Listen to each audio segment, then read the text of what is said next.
ऐसा। Okay done.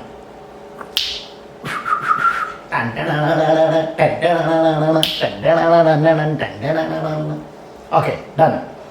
Okay guys, अगर आप 12th महाराष्ट्र बोर्ड एग्जामिनेशन का प्रिपरेशन कर रहे हैं सो इस वीडियो में हम बात करेंगे इकोनॉमिक सब्जेक्ट्स के इंपॉर्टेंट क्वेश्चंस। बोर्ड पेपर के हिसाब से क्वेश्चन नंबर 5 के अंदर टोटल 10 से 15 क्वेश्चंस हैं और वही क्वेश्चंस हमेशा हर साल रिपीटेड पूछे जाते हैं। तो वो सारे क्वेश्चंस इस वीडियो में हम सॉल्व करेंगे। मैं आपको सॉल्यूशन का पीडीएफ भी प्रोवाइड करूंगा और उसको कैसे मैंने सॉल्व किया है, कैसे आपको सॉल्व करना है बोर्ड एग्जाम्स में, वो सारी चीजें इस वीडियो में हम डिस्कस करेंगे। और ये वीडियो देखना आपके लिए इंपॉर्टेंट क्यों है, इसलिए क्योंकि क्वेश्चन नंबर 5 8 मार्क के लिए पूछता है और क्वेश्चन नंबर 5 को सॉल्व करने के लिए मिनिमम मैक्सिमम आपको 5 मिनट लगते हैं उसको आंसर्स लिखने के लिए, क्योंकि उसके आंसर्स जो होते हैं बहुत शॉर्ट आंसर्स लिखने होते हैं और उसमें मार्क्स कट नहीं होते हैं। इसलिए ये वीडियो देखना पूरा जरूरी है, क्योंकि इसमें आपको समझ में आ जाएगा कि इस टाइप क्वेश्चन नंबर 5 में जो क्वेश्चंस पूछता है, अगर मान लीजिए जो क्वेश्चंस मैंने डिस्कस किया वो सेम क्वेश्चंस तो रहेगा उसी टाइप का, लेकिन सिर्फ नंबर अगर चेंज कर लिया तो डायग्राम कैसे ड्रॉ करना है सर, इसको सॉल्व कैसे करना है ना, कैसे आंसर्स लिखना है, अगर वहां पे सेम क्वेश्चंस रहेंगे, सिर्फ और सिर्फ थोड़ा सा क्या करेगा नंबर्स में या स्टेटमेंट में चेंज हो जाएगा, बट आंसर्स आप कैसे लिख सकते हो सो इस वीडियो में हम डिटेल में डिस्कस करेंगे। तो ये है क्वेश्चन नंबर 5 के सारे इंपॉर्टेंट क्वेश्चंस जो प्रीवियस ईयर के बोर्ड पेपर्स में पूछे गए हैं और जो बुक के एक्सरसाइज में कुछ एक्स्ट्रा जो क्वेश्चंस दिए गए हैं वो सारे क्वेश्चंस इसमें मैंने इंक्लूड किए हैं, लगभग जो है हर चैप्टर वाइज के हिसाब से, ठीक है, सारे क्वेश्चंस इंक्लूड किए हैं बोर्ड में भी और एक्सरसाइज वाले भी। और अगर आप इतना कर लेते हो तो आपको एक्स्ट्रा क्वेश्चन करने की जरूरत नहीं है। बट इस वीडियो में मैं कुछ आपको ट्रिक्स भी बताऊंगा, जैसे अगर मान लीजिए ये थर्ड बी का देखो आप एक क्वेश्चन है, अगर उसी टाइप का देखो यहाँ पे दूसरे टाइप का क्वेश्चन पूछा है बट है वही सेम मेथड, ठीक है। तो क्वेश्चंस जो भी मैं बताऊंगा कि किस टाइप का पूछा जा सकता है, अगर आप ये इतने कर लेते हो तो इससे रिलेटेड क्वेश्चंस भी आएंगे तो आप आराम से इजिली क्या करोगे, सॉल्व कर लोगे, राइट। इसलिए जो है ये वीडियो बहुत इंपॉर्टेंट बनता है आपके लिए। ओके, क्वेश्चन नंबर 1 जो है वो हम लोग पहला स्टार्ट करते हैं। ये चैप्टर 2 से है, यूटिलिटी और मार्जिनल यूटिलिटी के बेस के ऊपर। तो इसको सॉल्व कैसे करना है, देखो क्वेश्चन पूछता है observe the following table and answer the question given below. अब आपको ये टेबल दिया रहेगा, अब यहाँ पे क्वेश्चन बोला है कंप्लीट द अबाउट टेबल। तो कंप्लीट द अबाउट टेबल कैसे करोगे, सबसे पहले मार्जिनल यूटिलिटी का देखो, यहाँ पे 5 4 तो यहाँ पे 6 आप ले सकते हो, 6 5 4 एक का डिफरेंस है, ठीक है। यहाँ पे -1 है तो मतलब उसके ऊपर क्या रहेगा, 0 ही रहेगा, है ना। क्यों 0 रहेगा, क्योंकि 15 15 हाईएस्ट जब आ जाता है तो उस केस में 0 होता है, ठीक है। अब एग्जाम्पल के तौर पे इसमें कैसे करोगे, 6 और 5 क्या हो जाएगा, 11 हो जाएगा, 11 और 4 कितना हो जाएगा, 15 हो जाएगा, 15 0 15 -1 करोगे कितना हो जाएगा सर, 14 हो जाएगा। बात समझ में आ गई कि नहीं सर, हाँ सर समझ में आ गया, राइट। अब ये जो टेबल आपने कंप्लीट किया है उसके कितने मार्क्स मिले सर, 2 मार्क्स मिल गए। तो इसीलिए मैंने बोला कि क्वेश्चन नंबर 5 सबसे आसान होता है, बस उसको सॉल्व करने के लिए 2 मिनट लगते। सर ये हो गया। नीचे क्या पूछा है, when total utility is maximum, total utility क्या, मैक्सिमम। अब जो है यहाँ पे देखो थर्ड यूनिट पे भी कितना है, 15 है, फोर्थ यूनिट पे भी कितना है, 15 है। तो सर मैक्सिमम कौन सा लूंगा मैं, सर मैक्सिमम 4 वाला लूंगा मैं। तो जब टोटल यूटिलिटी मैक्सिमम था तो मार्जिनल यूटिलिटी क्या था सर, तो मार्जिनल यूटिलिटी क्या था सर, 0 था। क्या था, 0। क्यों, यहां पे मैं 4 नहीं ले सकता क्योंकि यहां पे भी 15 है ना, तो लास्ट वाला जो वैल्यू रहेगा वही हम लोग कंसिडर करेंगे। तो 15 यहां पे सर कितने मार्क्स मिल गए, 1 मार्क्स मिल गए। कितना आसान है सॉल्व करना, समझ रहे हो, राइट, है ना। अब एग्जांपल दूसरा क्वेश्चन क्या बोलता है, when total utility falls, total utility कम कब हुआ, टोटल यूटिलिटी जब 6 से 11, 11 से 15, यहाँ तो बढ़ रहा है सर, लेकिन 15 से जब 14 हुआ, 14 हुआ, 15 से 14, तो यहाँ पे फॉल हुआ, कम हुआ कि नहीं कम हुआ सर, हाँ कम हुआ सर। टोटल यूटिलिटी देखो, ये टोटल यूटिलिटी, तो टोटल यूटिलिटी जब क्या हुआ, कम हुआ, टोटल यूटिलिटी क्या हुआ, जब कम हुआ, 15 से क्या हो गया, 14 हो गया, 15 से 14 हो गया, तो मार्जिनल यूटिलिटी बिकम क्या हो गया, बिकम नेगेटिव। यहां पे क्या लिखोगे, नेगेटिव। समझ में आ गया कि नहीं समझ में आ गया सर, एक का 0 लिखना था, एक का नेगेटिव लिखना था, कितने मार्क्स हो गए सर, 2 मार्क्स फिक्स हो गए। इस टाइप के इतने इजी क्वेश्चंस पूछता है ना। अब जो है सेम जो है चैप्टर के एक दूसरा क्वेश्चन ले लेते हैं। Study the following table, answer the question. यहाँ पे यूनिट ऑफ एक्स 7 दिया है, टोटल यूटिलिटी, मार्जिनल। नाउ अब यहाँ क्या बोलता है, with the help of the above schedule diagram,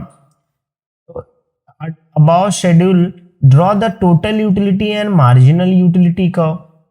और उसके नीचे देखो क्वेश्चन क्या बोला है, when total utility is maximum, total utility maximum, तो यहाँ पे 30 है, यहाँ पे भी 30 है, तो मैं कौन सा लूंगा, ये 6 वाला। यहाँ पे मार्जिनल यूटिलिटी क्या है सर, 0 है, लिख दिया 0।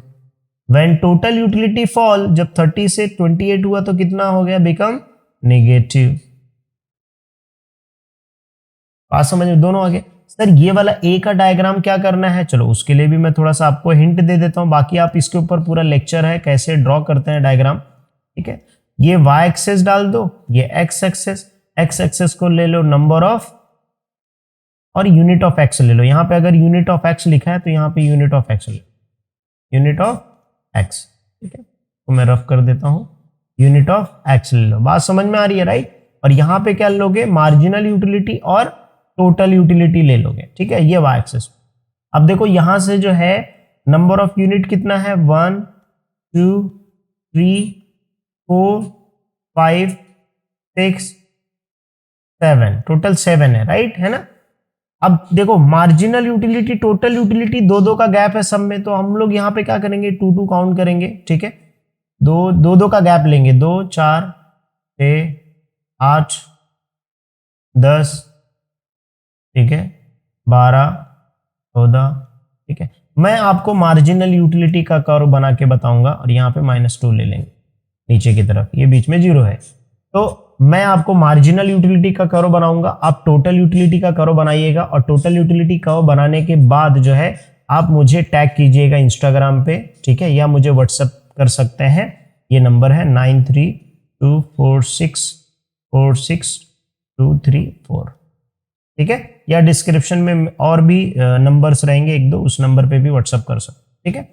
अब मार्जिनल यूटिलिटी का देखो, जब फर्स्ट यूनिट कंज्यूम किया तो टोटल मार्जिनल यूटिलिटी कितना था सर, 10 था। तो ये मेरा नंबर एक्स एक्सेस क्या है मेरा, यहाँ पे मैं कलर चेंज करता हूं ताकि आपको और अच्छे समझे, ठीक है। नाउ जब मैंने फर्स्ट यूनिट कंज्यूम किया था तो मेरा मार्जिनल यूटिलिटी कितना था सर, 10 था।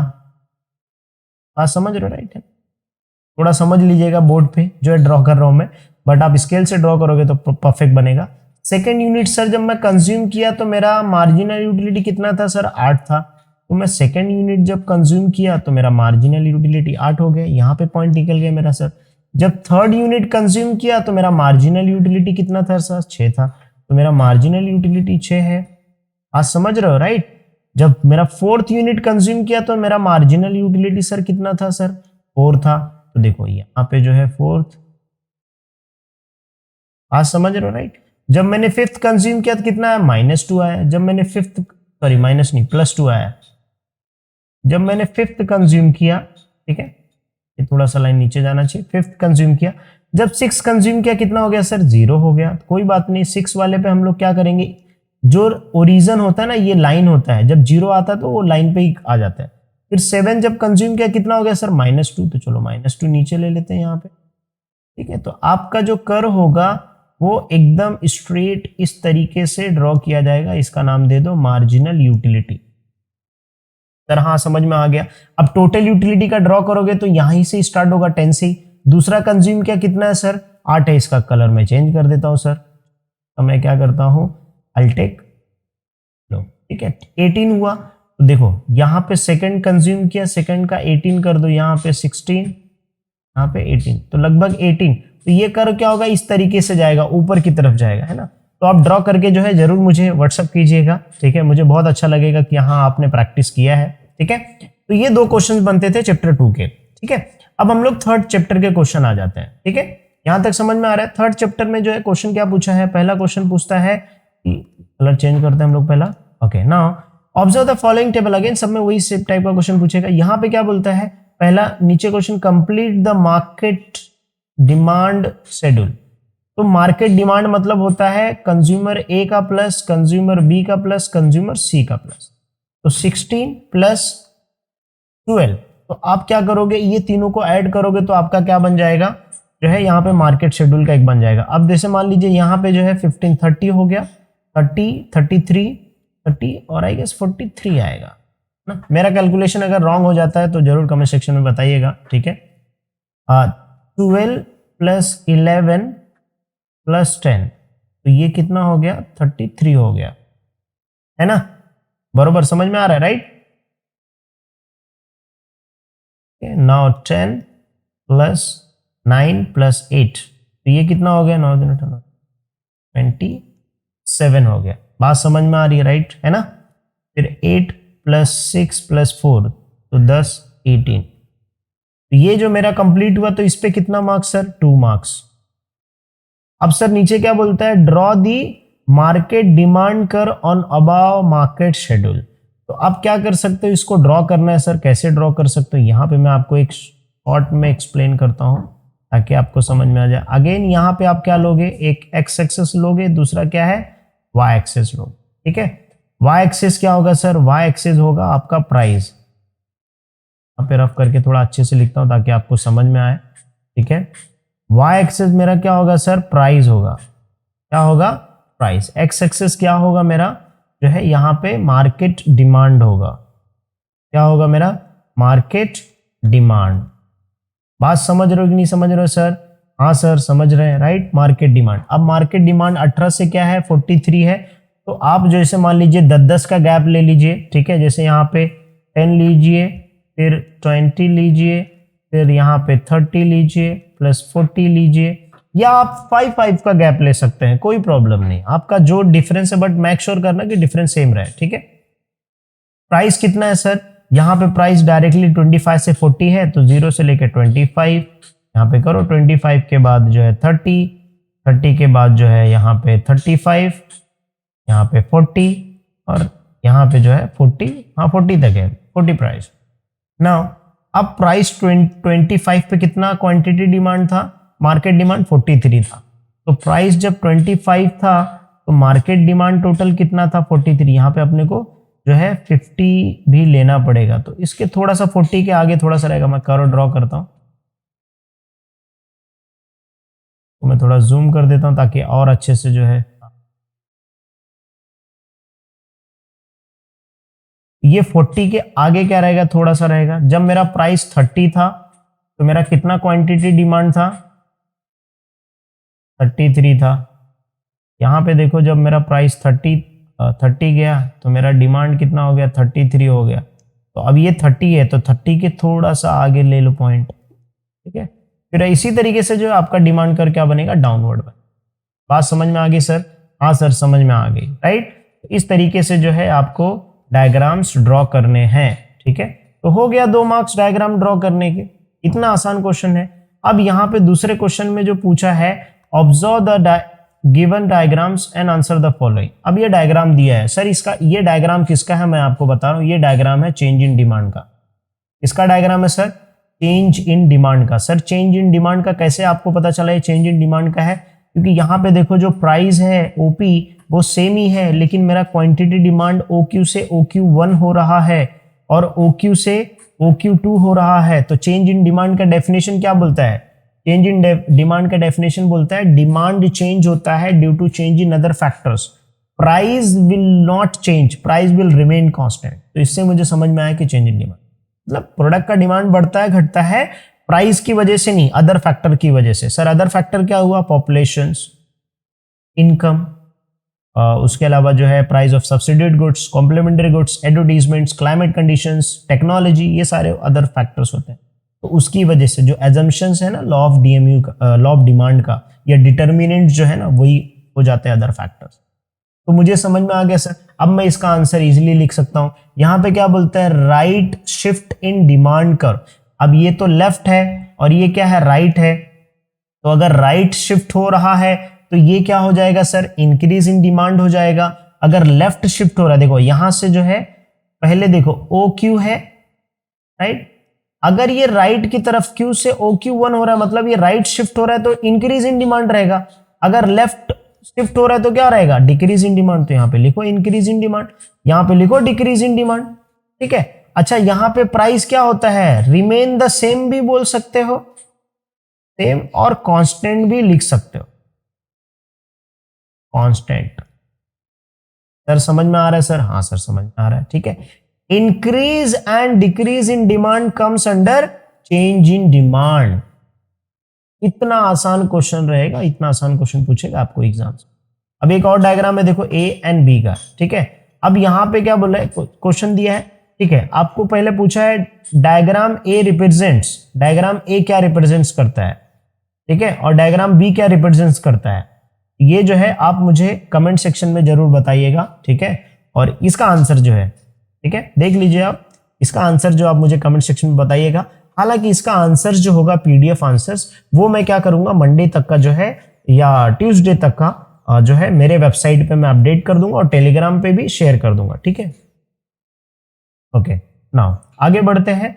अब ये वाला जो क्वेश्चन है, थर्ड वाला question, as per the survey conducted by the Galaxy Enterprises it was observe that the Panji there was an increase in demand for a biscuit. This was due to change in people's of taste habit.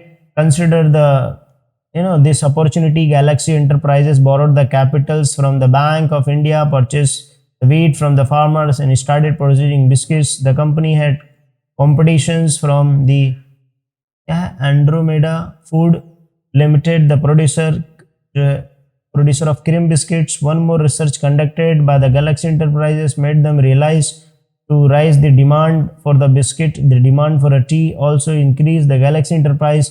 अब यहाँ पे question क्या पूछता है, find out the examples types of demand. अब यहाँ पे कौन से डिमांड है, ये डायरेक्ट डिमांड है या इनडायरेक्ट डिमांड है? इसका आंसर मुझे आप बताओ। मैं कंसेप्ट बता देता हूँ, डायरेक्ट डिमांड क्या होता है, इनडायरेक्ट डिमांड क्या होता है। देखो, direct demand that means commodity demand किया जाता है डायरेक्ट कंजम्पशन के लिए। जैसे एग्जांपल के तौर पे यू बाय द शर्ट, तो आपने शर्ट खरीदा तो आप डायरेक्ट उसका यूज करो, ठीक है। यू बाय द फूड, ठीक है, कोई आप जैसे मान लीजिए फ्रूट खरीदा, आप directly you buy that and you are using. Directly आपने मोबाइल खरीदा, you are using that, right.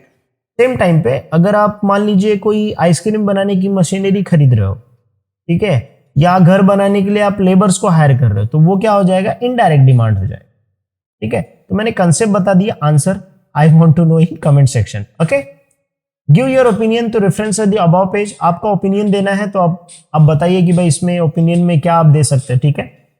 इसका आंसर जो है कमेंट सेक्शन में जरूर देना मुझे, ठीक है। मैं आपको आंसर्स क्या करूंगा, रिप्लाई कर दूंगा। अगर आपका रॉन्ग आंसर है तो I will correct in the comment section, okay.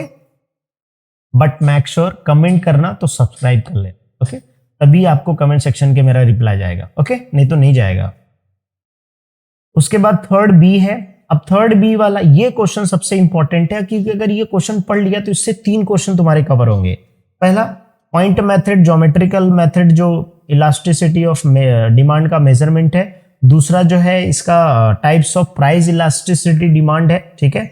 और तीसरा डिस्टिंग्विश बिटवीन होता है relatively, perfectly elastic, in elastic. अगर ये कंसेप्ट तुमको समझा तो इसके लिए ध्यान से देखना, ओके।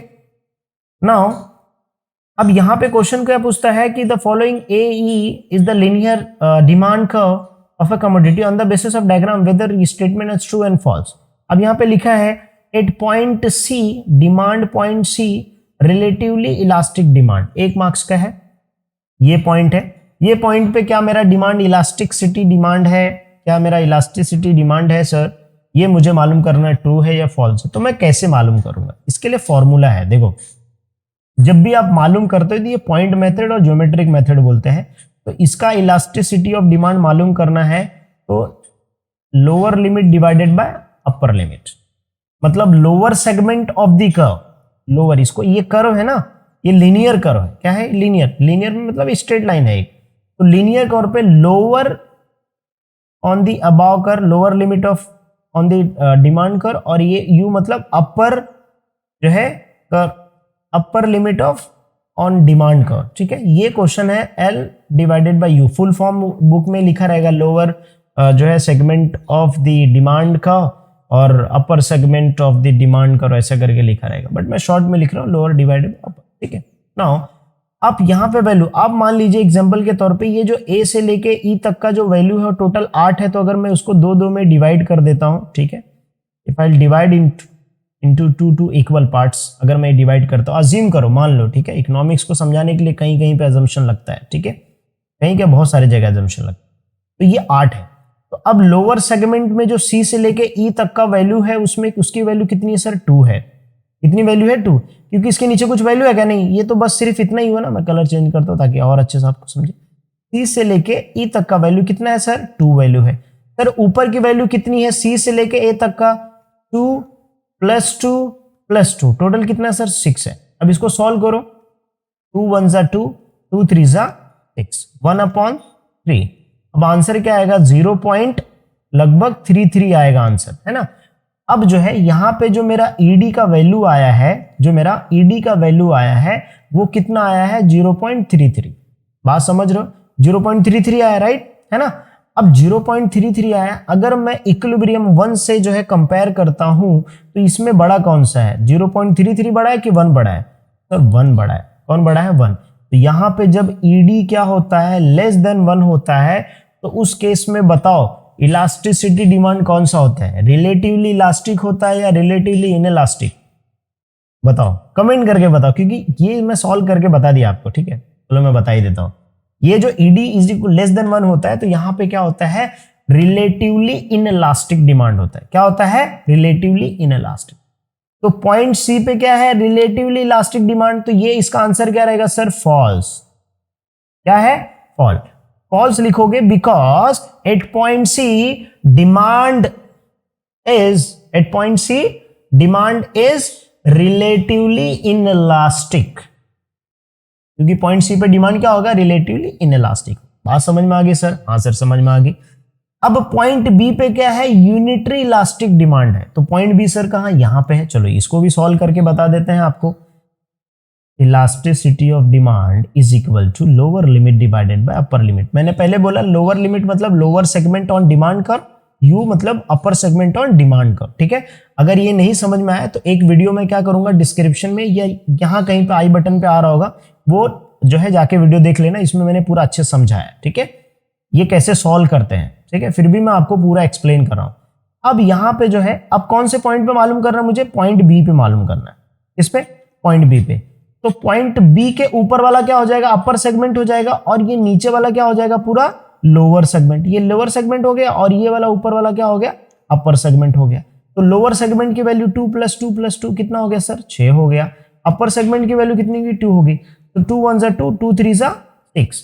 तो ये मेरा आंसर क्या आया? पॉइंट इलास्टिसिटी ऑफ डिमांड पे 3 आया ना मेरा आंसर। तो जब मेरा आंसर 3 आया है, तो मैं अगर 1 से कंपेयर करता हूं, तो 1 से कंपेयर करूंगा तो मेरा 3 बड़ा है कि 1 बड़ा है? सर मेरा 3 बड़ा है। तो यहां पे elasticity of demand greater than 1 आया। तो जब elasticity of demand greater than 1 आता है तो उसको हम लोग बोलते हैं रिलेटिवली इलास्टिक। तो इसका भी आंसर क्या होगा? फॉल्स होगा। क्या होगा? फॉल्स।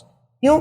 क्योंकि यूनिटरी इलास्टिक मतलब क्या होना चाहिए? ये यूनिटरी इलास्टिक मतलब elasticity of demand is equal to 1 आना चाहिए। अगर 1 आया तब यूनिटरी इलास्टिक होगा। यहां पे क्या आ गया सर? ग्रेटर देन आ गया। यहां पे तो लेस देन आया था तो इसके लिए फॉल्स था। यहां पे ग्रेटर देन आया तो फॉल्स है। यहां पे 1 होना चाहिए तो इसके लिए तो आंसर क्या रहेगा? फॉल्स। ये लिखोगे false at demand at point B जो है, बिकॉज फॉल्स लिखा आपने, because demand at point B is relatively elastic demand. ये आपका करेक्ट आंसर हो जाएगा। हाँ समझ रहे हो सर? हाँ सर। सर इसका आंसर्स भी आप बना के जो है मुझे पीडीएफ प्रोवाइड कर दो। बेटा अभी पहले आप अच्छे से समझ लो, इसका आंसर्स भी मैं क्या करूंगा? प्रोवाइड कर दूंगा, डोंट वरी, ठीक है। समझ में आ गया सर? बाकी का अब मुझे डी वाला और ए वाला जो है क्वेश्चन देख लो, और आप सॉल्व करके जो है मुझे कमेंट सेक्शन में बताओ। इससे मजा आ रहेगा, ठीक है। मतलब जो मैं पढ़ा रहा हूँ वो आपको भी समझ में आ रहा है और आप भी कर रहे हो, तो इससे आपका भी प्रैक्टिस हो जाएगा। ऐसे नहीं बस आपने वीडियो देखा बस समझ गया, ऐसा नहीं। आप खुद से भी प्रैक्टिस करोगे तो थोड़ा और अच्छा रहेगा। 2 क्वेश्चन मैंने बता दिया ना। अब डी वाला और ए वाले पॉइंट पे तुम मुझे बताओ आंसर क्या होगा, ठीक है। ओके नाउ अब जो है यहाँ पे देखो, बोर्ड एग्जाम में ये भी क्वेश्चन पूछा है। हाँ क्या बोला है? Price elasticity demand curve from the following diagrams. अब ये डायग्राम दिया है, ये डायग्राम का आंसर देखो। अभी आपने किया ना यहाँ पे ऊपर, ये जो है उसी का सेम आंसर है। देखो ये वाला जो है, ये डायग्राम देख के आपको क्या समझ में आ रहा है? ये क्या, कौन सा कर्व रहेगा बताओ? ये कौन सा, ये कर्व किसका है? आइडेंटिफाई करना है ना प्राइस इलास्टिसिटी का। तो ये कौन सा प्राइस इलास्टिसिटी का? ये है परफेक्टली, बताओ क्या है? Perfectly inelastic. Perfectly inelastic demand. और ये क्या है? परफेक्टली इतना आसान है answer, perfectly elastic demand. Sir ये मैंने कैसे आंसर बता दिया? ये इसलिए बता दिया क्योंकि ना डिमांड प्राइस इलास्टिसिटी का मैंने एक डिटेल में वीडियो बनाया है कि कैसे आप मालूम कर सकते, ठीक है। तो वो वीडियो का मैं यहाँ पे आई बटन में डाल दूंगा, वो पर्टिकुलर वीडियो का तो देख सकते हैं आप लोग। फिर भी मैं आपको बता रहा हूँ कि परफेक्टली इन इलास्टिक डिमांड इसलिए है क्योंकि परफेक्टली इन इलास्टिक डिमांड एक ऐसा सिचुएशन होता है, या आप बोल सकते हो कि एक ऐसा प्रोडक्ट के बारे में बताता है जहां पे जो डिमांड होता है वो चेंज नहीं होता है मतलब अदर देन लाइक प्राइस अगर चेंज होता है तो भी उसकी वजह से डिमांड पे कोई इफेक्ट नहीं होता है, ठीक है। मतलब फॉर एग्जांपल जैसे फूड ग्रेन हो गए तो उसके प्राइस अगर कितने भी चेंज हो तो उसके डिमांड के ऊपर इफेक्ट नहीं आता है। मेडिसिन हो गए, ठीक है, डायबिटीज के मेडिसिन हो गए, या कोई ऐसा प्रोडक्ट जो नेसेसरी है उसको आप चेंज नहीं कर सकते, तो वो किस में आ जाएगा? इसीलिए क्या बोलता है perfectly in elastic demand. That means ये जो ओबी है वो ओबी हमेशा फिक्स होगा, क्वांटिटी डिमांड। प्राइस अगर बढ़ने भी दो, प्राइस P1 हो गया बढ़ गया, P2 हो गया प्राइस घट गया, लेकिन डिमांड हमारा चेंज हुआ क्या? नहीं। तो वो क्या हो गया? Perfectly elastic. परफेक्टली इसलिए बोला है क्योंकि डिमांड हमारा परफेक्ट है, चेंज नहीं हो रहा है, प्राइस चेंज हो रहा है। यहां पे परफेक्टली इलास्टिक बोला है तो इन इलास्टिक में डिमांड चेंज नहीं होता है, इलास्टिक में डिमांड चेंज होता है। अब यहां पे देखो प्राइस मेरा क्या है? ओपी इज द प्राइस, तो OP is the price is fixed, तो ये वर्ड आ गया परफेक्ट। प्राइस मेरा परफेक्ट है, इलास्टिक मतलब मेरा डिमांड क्या होगा? चेंज होगा, वो भी इनफिनाइट चेंज होता है। ये होता है परफेक्टली इलास्टिक डिमांड, ठीक है। उसी तरीके से अगर ये थोड़ा स्टीपर बनता है तो इसको हम लोग रिलेटिवली इन इलास्टिक बोलते हैं। क्या बोलते हैं इसको?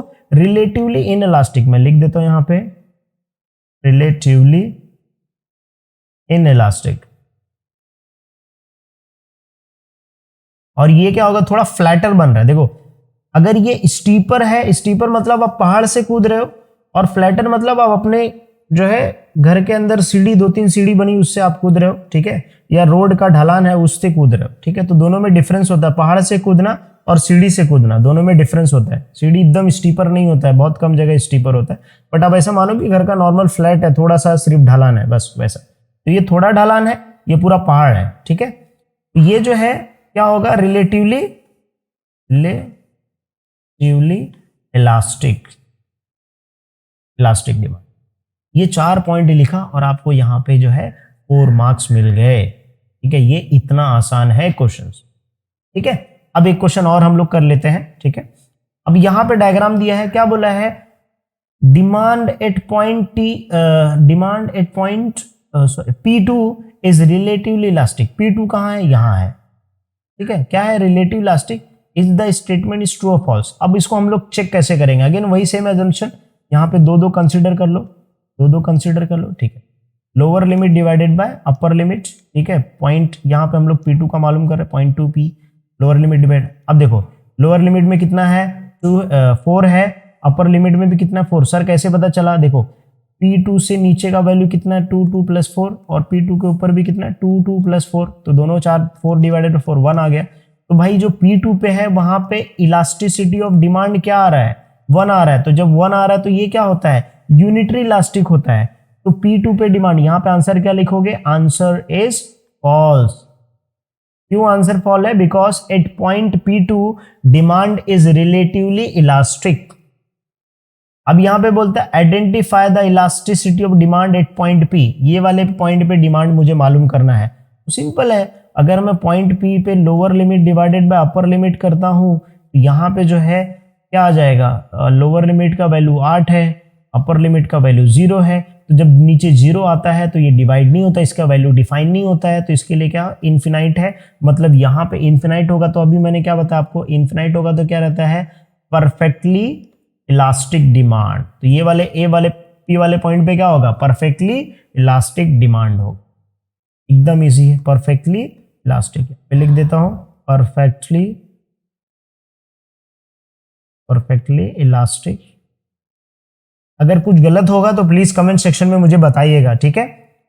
व्हाट इज द क्या है? Denote on X axis on the above. X axis पे क्या डिनोट कर रहा है? यहाँ पे क्वांटिटी डिमांडेड। इतना इजी क्वेश्चन पूछा है बोर्ड एग्जाम में। विच मेथड क्या है? Elasticity of demand is denoted about diagram. ये कौन सा है? ये ज्योमेट्रिक मेथड और पॉइंट मेथड का जो है डायग्राम। इतना आसान क्वेश्चन पूछता है, ये बोर्ड क्वेश्चन में पूछा गया। बोर्ड के पेपर में पूछा है। ये थर्ड ए तक था, ठीक है। ये लेक्चर को मैं यहाँ पे एंड करूंगा, ठीक है।